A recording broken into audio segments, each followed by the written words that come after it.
एक बंदा,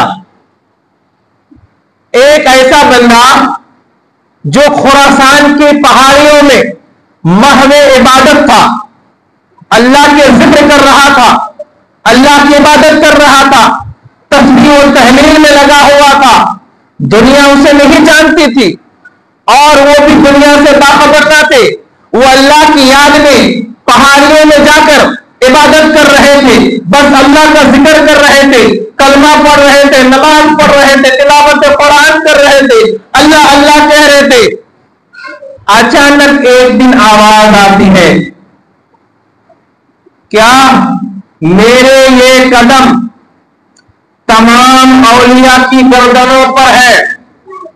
तो उन्होंने इबादत करते करते गर्दन झुका दी कि आपका हुक्म सर आंखों पर है, आप कदम रखिए, पांव रखिए, जो चाहे आप कर सकते हैं। पूरा जिस्म आपकी खिदमत के लिए तैयार है, आपके ताबे रखने के लिए तैयार है, आपके कदमों के नीचे निछावर और कुर्बान है। कहां? खुरासान, ईरान की तरफ।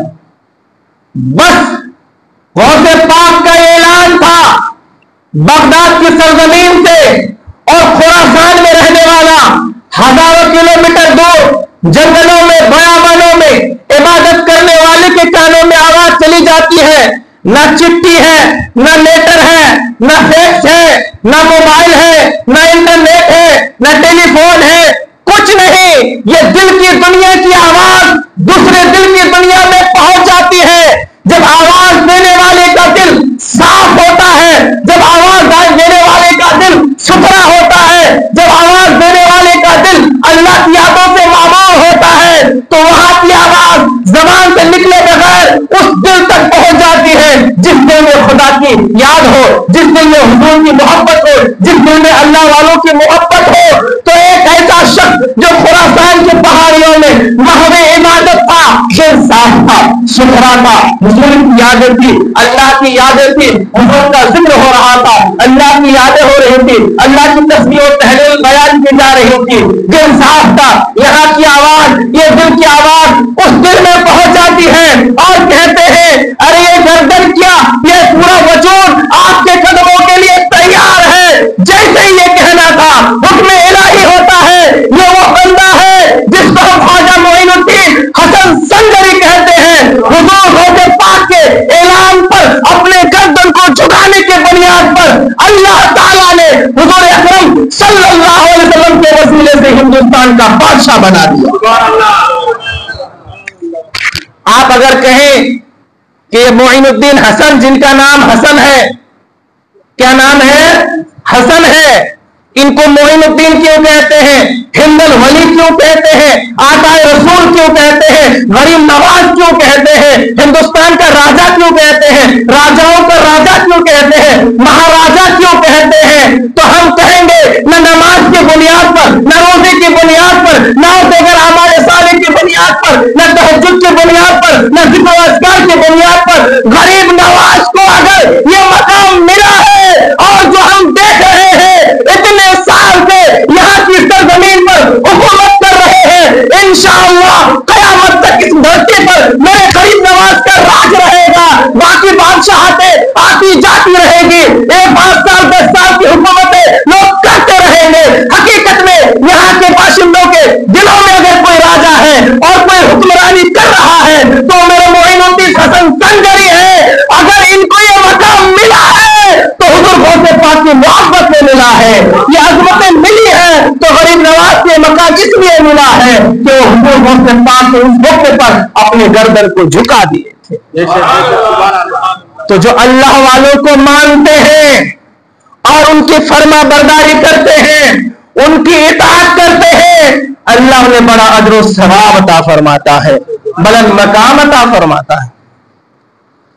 इबादतें अपनी जगह फर्ज है, कोई इनकार नहीं, वाजिब है, इनकार नहीं, सुन्नत है, इनकार नहीं, ये तमाम चीजें जरूरी है, बेहद जरूरी है। लेकिन औलिया अल्लाह अल्लाह के नेक और मुत्तकी बंदों की संगत और सोहबत और मोहब्बत और इताअत की जरूरी है।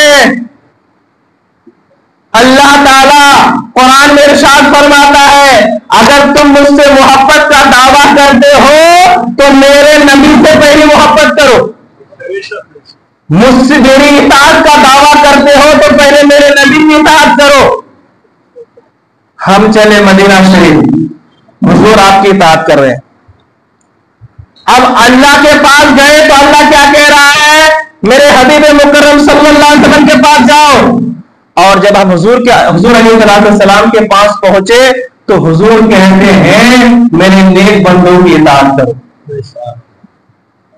पता क्या चला, अच्छों और सच्चों और नेकों मुत्तकी और परहेजगारों की सोहबत और संगत और खिदमत और इताअत के बगैर अल्लाह नहीं मिल सकता है। इसलिए अल्लाह ने फरमाता है, वब्तगू इलैहिल वसीला, अल्लाह तक पहुंचने के लिए वसीला तलाश करो। और वसीला स्टेप बाय स्टेप है। तो अगर किसी को कोई मकाम मिला है, कोई शान मिली है, अल्लाह का कुर्ब मिला है, तो औलिया अल्लाह की सोहबत और संगत और मोहब्बत और इताअत की बुनियाद पर। अबू बकर सिद्दीक अफजलुल बशर बादल अंबिया, किस बुनियाद पर? किस बुनियाद पर? ज्यादा नमाज पढ़ते थे, ज्यादा हज करते थे, ज्यादा ज़कात देते थे, ज्यादा माल खर्च करते थे। फिर अगर अबू कहाफा के बेटे को यह मकाम मिला कि हजरत आदम से लेकर हजरत मेहदी तक, सुबह कयामत तक जो आखिरी बच्चा या बच्ची पैदा होगी, अंबिया और रसूल को छोड़कर तमाम इंसानों में सबसे अफजल, सबसे बेहतर, सबसे बढ़िया, सबसे अच्छा कोई जात है तो अबू बकर सिद्दीक की जात है। क्यों? क्यों? तो हमें जवाब मिलता है, तारीख बताती है और हमें हमारे अस्लाम बताते हैं, कसरत के साथ हुजूर अकरम सल्लल्लाहु अलैहि वसल्लम के साथ सबसे ज्यादा मोहब्बत करने की वजह से अल्लाह ने सिद्दीक अकबर बनाया। मोहब्बत, इस्लाम में मोहब्बत का बड़ा माने है। इस्लाम में अगर दाखिल हो चुके हो तो फिर मोहब्बत करना होगा। अगर दिल में मोहब्बत करने के लिए कोई जगह नहीं, कोई गुंजाइश नहीं, तो फिर वो मुसलमान नहीं। इस्लाम मोहब्बत का नाम है, इखवत का नाम है, भाईचारा का नाम है, एक दूसरे की खैर खाई का नाम इस्लाम है। तो सहाबा ने हुजूर से बेपनाह मोहब्बत की, अल्लाह ने उन्हें जन्नती करार दिया। अल्लाह उनसे राजी, अल्लाह से राजी। और फिर एक बाद दीगर सिलसिला, और जिन्होंने सहाबा से मोहब्बत की उन्हें ताबईन का मकाम मिला, जिन्होंने ताबईन से मोहब्बत की उन्हें तबे ताबईन का मकाम मिला, जिन्होंने महबूब की मोहब्बत की वो खादिम हो गए, जिन्होंने अल्लाह के बरगुज़ीदा बंदों की मोहब्बत की वो महबूब हो गए। मतलब अल्लाह वालों की खिदमत, इताअत और उनकी सोहबत और संगत के बगैर कोई मकाम नहीं मिलता है। गरीब नवाज को ये जो मकाम मिला तो हुजूर गौसे पाक के उस फरमान पर सर झुका दिए और अपने पीरो मुर्शिद ख्वाजा उस्मान हारूनी रहमतुल्लाह ताला अलैह के साथ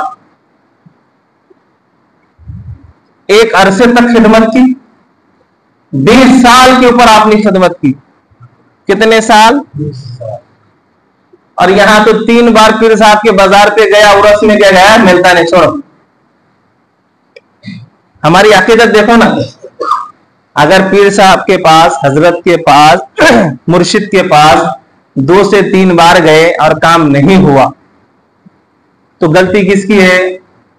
पीर साहब की है। सिर्फ 3 बार, चौथी बार उल्टी सीधी बातें करके पतली गली पकड़ के निकल जाते हैं। गलती पीर साहब की निकालेंगे। ये नहीं देख रहे हैं कि हमारे दिल है क्या और हमारे दिल में है क्या, कितनी ख्वाहिश है, कितनी चाहत है, हमारा तरीका कौन सा सही है, कौन सा हम, कोई से सरोकार पीर साहब का ठीक पावर नहीं है। पीर साहब कुछ